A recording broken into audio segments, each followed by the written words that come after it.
Okay, hello and welcome again to another very exciting edition of the Daily Life Uncut. So, today's episode is really about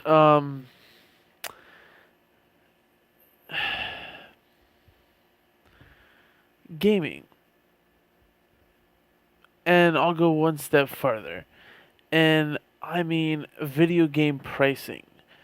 I've noticed lately that I can understand the difference between a new and a used version of a game on, say the Xbox Live Marketplace or the PlayStation Store or something like that would be more for the new game versus getting it, say, at, I don't know, GameStop or something. Or a mom and pop play and trade type place or play and trade itself. Um, or Gamers Inc. or whatever you go to get your games at discounted prices and stuff like that. I've noticed that there's not really sales on games that often. You might every once in a while get a bonus, game of the month and stuff with the games for gold or whatever the PlayStation does for their game of the month. Um, I've noticed that there's not a lot of old school games that are on here. Like, I figure, okay, so you've got, say, the Tony Hawk series, for an example. You can no longer buy any Tony Hawk game on the Xbox store, on the 360.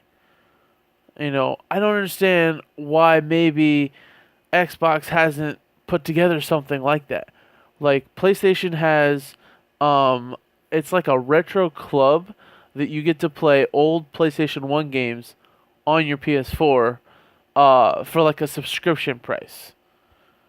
So they have the EA Now, or it's like EA Games Now or something like that, where you can play any of the EA games itself that come out for Xbox One. Now, I don't understand why we can't have like older games. Like, why can't I play Tony Hawk Underground 2 on my Xbox One? Like, why not? It just doesn't makes no sense. PlayStation could do it, so you could play old school Spiral. Sorry, wow, Spyro the Dragon, on your PlayStation without missing a beat. All for that subscription price, a yearly subscription. Just like if you were playing Xbox Live or you were playing on the PSN, you would still have, um,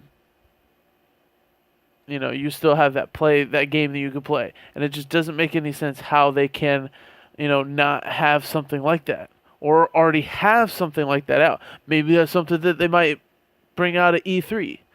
E3 is only a few weeks away, and so many different types of rumors are coming up. So many different types of things that they say that they're going to do, or they're going to premiere, they're not going to premiere, or they're not going to talk about, or anything like that. But one major thing that I have to talk about that I read this morning, which was hilariously funny.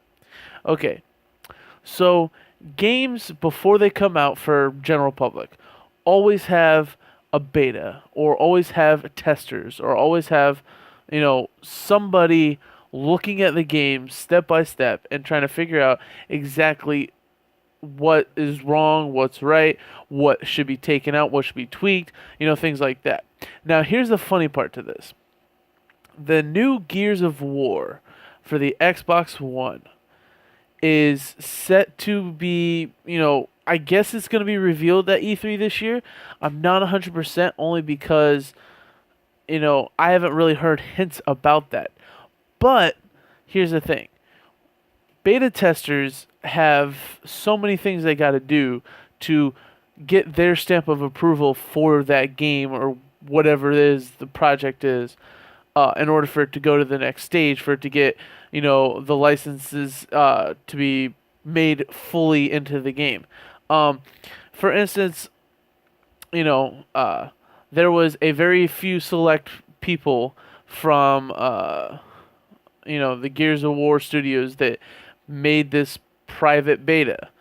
And each tester signed a contract stating that they cannot, publicize this game. They cannot, take pictures. They can't shoot video. They can't do anything like that that would cause a leak or you know, any information of the game put out. They can't even talk about the fact that they have a Gears of War game that they're beta testing. Like, nobody can know about it. And the other thing is they have to use their own personal Xbox Ones, which was smart by Microsoft because of the fact that a very few amount of those beta testers actually leaked footage and actually leaked video, which in turn was the stupidest thing for them, because what they do, their Xboxes got completely 100% taken offline. They can no longer play on the Xbox Live at all, period. I don't know if that's permanent, but at the same time, it's just hilarious at the fact that, they were able to do that. Microsoft was just like, nope. So I guess it's got to be all within the new system, things that they can finagle and fix and filter and tweak and twist and all that kind of stuff to make it, 100% controlled. And I guess that's what they do with everything there. They must have 100% control of their system at all times, which does make sense because, hey, Xbox Live doesn't go down for maintenance or doesn't go down for excessive amounts of hours for whatever reason this time it is. Unlike Sony and the PlayStation Network, where they can go offline for, I don't know, days at a time, sometimes hours, almost an entire day where you can't play online with friends. Not to mention the countless flaws that the PS4 has, the countless flaws that, PlayStation's network and all sorts of stuff has in general. It's just plain and simple. That's why I'm hoping that this year's Call of Duty is still going to be Xbox exclusive first, and then later on, go to PC and PlayStation and stuff like a month later. Either way, it would still be amazing if that's what they actually do. So, with all that said, I'd like to go ahead, and let you guys know, those are my thoughts. They got banned from Xbox Live, the Gears people. I thought that was hilariously funny. Other than that, I don't really have anything else to say.